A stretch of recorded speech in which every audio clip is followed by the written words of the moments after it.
kasi yung babae yun. Ano yun? Ikaw. Ikaw yung babaeng gusto ko, Billy. Sana kung bubuksan mo ulit yung puso mo, aralin mo din ako mahalin. Sige, Leon. Bibigyan kita ng isa pang pagkakataon para mapatunayan mo sa akin na karapat-dapat kitang mahalin. Bakit kita sumama dito? Di ba may usapan na tayong dalawa? Ikaw pang nagsabi sa akin na mag-iwasan na tayo dahil hindi nila pwedeng malaman na magkapatid tayo. Tapos ano? Ha? Bigla kang susulpot dito? Kaya na makikita sa akin. Huwag na tayong mag-usap, iti kung nililipit mo. At hindi nila pwedeng malaman na magkapatid tayong dalawa. Leon? Leon? Viewers lang ako. Yung mga miyembro nyo, lahat mga taga-Palawan. Halos lahat sa miyembro ng Alasan, galing sa iba't ibang parte ng Palawan. Tulad ko, tubong Kuyo ako. Yung tatay ko kasi, yung pamilya niya, taga-Kuyo, mga Luzano. Ano sabi ba akong masama?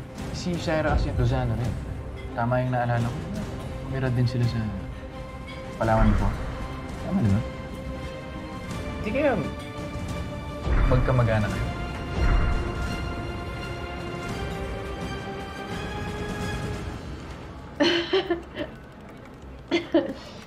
Sorry. That's outrageous. Taga saan ka nga ulit? Kuyo. Oh, taga doon siya. Kami naman ng family ko, taga Busuanga naman kami. Sobrang layo ng island nila sa amin. So, I'm sure na walang chance na maging related kami dalawa.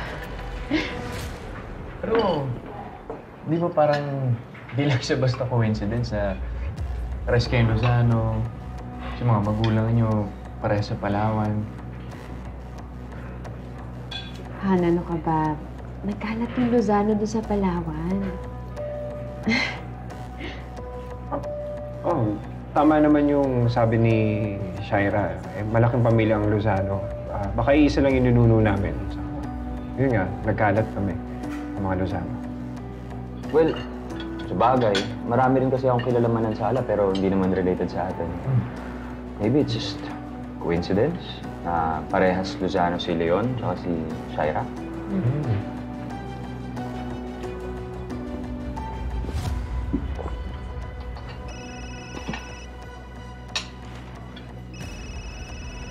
Guys, excuse me, I have to take this call. Okay.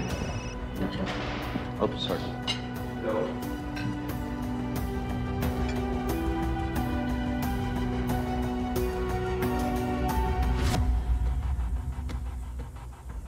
Dami-dami ng papel na ito eh. Parang di na ubos. Masakit sa ulo. Sige na, akin na nga yan. Anong bahala. Para makapagpahinga ka na. Alam ko namang ayaw ko napapagod ka eh. Hindi na ako na. Paano mong paandar? Sus, gusto mo din naman, pakibot ka pa eh. Ako na! Hindi na nga. Kaya ko na pala. Sige, paggagawa na lang kita ng tsaa para makapag-relax ka, ha? Tayo mo ako dyan. Go. Yeah. Hindi mo ko alokin. Ay, Kausa! Gusto niyo rin po ba ng tsaa? Kunyari ka pa, sige. Gagawa ko po rin. Billy, halika. Upo ka dito. Bakit? Bakit na yun? May relasyon na ba kayo ni Kwago? Ngayon, so wala po. Wala pa po. Pero narinig niyo naman po yung sinabi niya nung isang araw, di ba? Umamay na po siya na gusto niya daw po ako. Pero ngayon, so huwag niyo pong sasabihin kay tatay, ha? Magagalit po yan, eh. Naalala ko tuloy yung namatay kong asawa. Palagi rin niya akong pinapangiti noon. Pakiramdam ko, ako na ang pinakamagandang babae sa buong mundo kasi ako ang pinili niya maging kasintahan. Alam ko yung nararamdaman mo. Yung tuwa, yung kilig, naranasan ko rin yan eh. Pero huwag kang mag-alala. Hindi ko sasabihin sa tatay mo hanggat hindi ka handa. ikaw ang magsasabi. Pero may hilingin ako sa'yo. Huwag kayong magmamadali ni Kuwago, ha? Tapusin muna ninyo ang inyong pag-aaral. Abutin ninyo ang inyong pangarap. Lalo na ngayon pa lamang tayong nag-uumpisang magbagong buhay. Ang pag-ibig, ang tunay na pagmamahal, nakakapaghintay. Kung kayo talaga, kayo pa rin.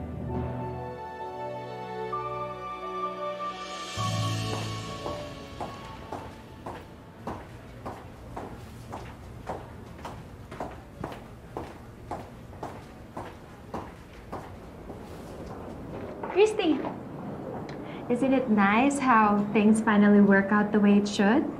I mean, universe na talaga yung gumawa ng paraan para magkatuluyan kaming dalawa ni Jordan. Kasi kami naman talaga yung para sa isa't isa. Uy, pero ikaw malay mo, si Leon na talaga yung destiny mo. Just a friendly advice. Sana makontento ka na sa kanya, tsaka huwag ka nang magpabuntis ulit sa ibang lalaki. Actually, Shaira, bilib na bilib talaga ako sa'yo. Kasi saksi ako sa kasipagan mo, sa pagkarir mo para maagaw sa akin si Jordan.